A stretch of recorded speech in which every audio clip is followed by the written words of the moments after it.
about a story of passion, purpose, and perspective, and a little bit of pain. So I pay thousands of dollars a year to climb so many rocks that my body is literally falling apart. I have injured my neck, both shoulders, bicep, elbow, wrist, 3 fingers, a hamstring, a knee, an ankle, broken a heel, broken a collarbone, and even gotten 7 staples in my head. I pay thousands of dollars each year in acupuncturists, chiropractors, personal trainers, physiotherapists, anything just to stay in balance. My husband and I sacrifice half of our annual income each year to have enough time to travel and climb. I probably put on about 80,000 kilometers worth of mileage on our truck just this winter. It's nuts. I spend about 250 days a year obsessively stressing about the weather. I'm talking, oh, here's my slideshow, that's great. This will not be coordinated to timing in any way now. Maybe I'll just delay and just stand here for a little bit so we get to my next slide. But as you can see, I am completely nuts, and all I do is obsessively rock climb until I'm completely broken. I probably spend about 250 days a year obsessively stressing about the weather. I'm talking checking 5 different weather stations for humidity percentages, precipitation rates, wind direction, dew point, temperature, you name it. I spend hours of each day obsessing about the moves on a particular climb, how I should warm up for it, when the best conditions are at. Climbing scares the shit out of me too. I'm talking heart beating out of my chest so loud it's echoing down to my Blair, crying, screaming, why the hell am I doing this, all self-induced. If I don't get out climbing regularly, I have a tendency of getting super cranky, agitated, irritable. I even get this way if I'm not climbing well also. What compels me to do something that causes so much pain and suffering? And something I'm obviously not built to do, starting out as an adult with no gymnastic background and diving in head first from the high board. Like Neil Young says, the very thing that makes you live can seriously kill you in the end. Finding your passion in life is both a gift and a curse. I often wonder if I'm crazy. Why do I care so much about a piece of rock? It's fucking weird, man. Like I regularly have bruises and scrapes all over my body. My calluses in my hands are so bad I had a regular guiding client actually give me an electric sander as a tip one day. My back is hunching like an ape. My biceps and lats are the size of my freaking head. Arc'teryx felt so bad for me they started giving me free clothes that actually fit.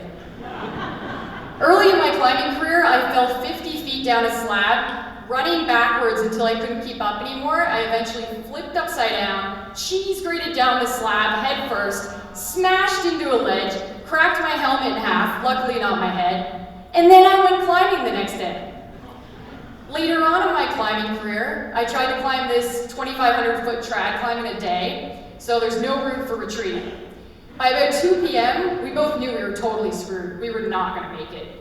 And then after completely botching the descent, it was evident we were going to be spending the night freezing our asses off on top of this mountain, spooning for survival, with no food, no water, and a sketchy 6-hour descent left to get off the thing. That was probably the best climbing day of my life. The craziest thing, I'm not alone. There's so many of us out there, some more obsessed than others. It's either the greatest drug in the world, or it's my destiny. Destiny is really the only way I can justify this insanity. I'll get superstitious about little things, like I'll only wear these certain tights on special climbs, and the blood stains and holes in them are like good luck trophies or something. Or if I have a bad climbing day, that shirt I'm wearing is now toxic. I can't even touch it for weeks. I even thought that on the 12th of each month was my good luck climbing day, so I shaped my guiding schedule around it. At 21, I quit everything in my life and left it all behind to live in the back of this Subaru Outback for 7 months with my college sweetheart. We ate out of a can, ate out of a dumpster, we couch surfed, ran up credit cards, anything to keep the lifestyle going. Since then, we've upgraded to high-class dirt bags, and we now live in this 13-foot trailer for 5 months a year, and shop at Whole Foods and grill filet mignons. When we were house shopping, my only concern was the size and height of the garage. I literally bought that house because it had the best garage, and we don't park our cars in it. It's just for a sweet home climbing gym if it rains outside. To be so obsessed with something that you completely lose touch with reality and perhaps even sanity. It becomes animalistic or instinctual. It's like how certain dogs are natural hunters, and once they catch that scent, you can't reason with them anymore. I'm like a lady possessed. But rock climbing has been how I express myself, how I learn from myself, how I judge myself. It's how I've traveled the world and met most of my friends. It's given me amazing muscles and confidence. I can't explain it, but ever since I touched real rock and executed my first climbing technique, it's been a basic human need. And now, as a professional climbing guide, climbing ambassador, climbing business owner, you could say it's completely taken over my life in 10 years. Then last winter, everything changed, and I got super sick. I was diagnosed with a chronic illness that'll never go away. I was bedridden for months, I lost 15 pounds, I lost my health, I lost my core strength. There's no cure. I wondered if I would ever guide again or climb hard again. I watched this illness take away my mom's health and career, and it was my biggest fear. Who was I without climbing? What would I do for work? What would I do for play? I literally put all of my eggs in this one basket, so it was the end of my life as I knew it, and I was forced to look inside at who I was before rock climbing. Health is wealth. Most healthy folks would not truly understand or appreciate the value of good health. I know I didn't. Before this, I thought it was the end of the world if I got a cold or injured a finger before a climbing trip. And then soon I quickly grew to appreciate things I never appreciated as a healthy, selfish climber when climbing occupied 95% of my headspace. I realized how much I'd taken for granted in my life, giving 5% of myself to my true friends, my family, my husband. It's amazing. I started to see every day as a gift. Suddenly, those humidity percentages seem completely meaningless. I realized how first world all my problems have been through my whole life. This illness turned my whole world upside down, but my perspective right side up. Suffering truly is one of life's greatest teachers. It made me think about people that are so much less fortunate, can't even try things like climbing, or people that live with chronic pain and illness every day for the rest of their lives. So then fast forward to a year later. A long, hard, emotional road, a lot of discipline, diet changes. I was able to put this illness back into remission.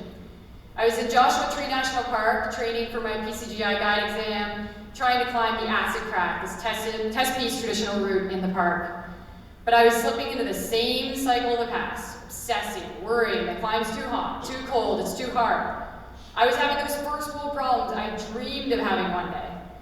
I had to take a step back and be like, whoa, dude. Look at the second chance you've been given here. So I gave my husband a huge hug. I called my mom that night. I looked around to appreciate this amazing view, this perfect climb I was so lucky to climb. I just really took it all in.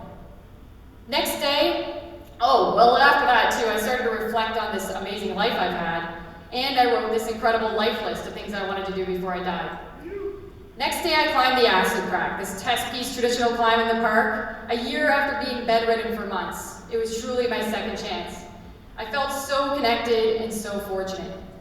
The old me would have moved right on to get my next fix, onto the next climb. But instead, I basked in that moment. Visited family and friends, practiced and prepped for my upcoming guiding season. I never wanted to lose that balance again. Embrace and appreciate everything life throws at you. There's always a lesson to be learned. Appreciate your family, your friends, appreciate your amazing experiences you get to have and the places you get to see. Appreciate your health. Climbing no longer consumes me like a drug. It instead reminds me to stay grounded, balanced, kind to myself and others. And I'm going to continue to work at it as long as I can move my arms and legs, I'll assure you. And now it's time for Operation Life List. And I know I'm not going to be the best in the world with the cards I've been dealt, but I'm definitely continue to try to inspire others with my outlook along the way. And one thing's for sure is I'm most happy when I'm guiding and sharing my passion with others, or when I'm scaring the absolute crap out of myself like this.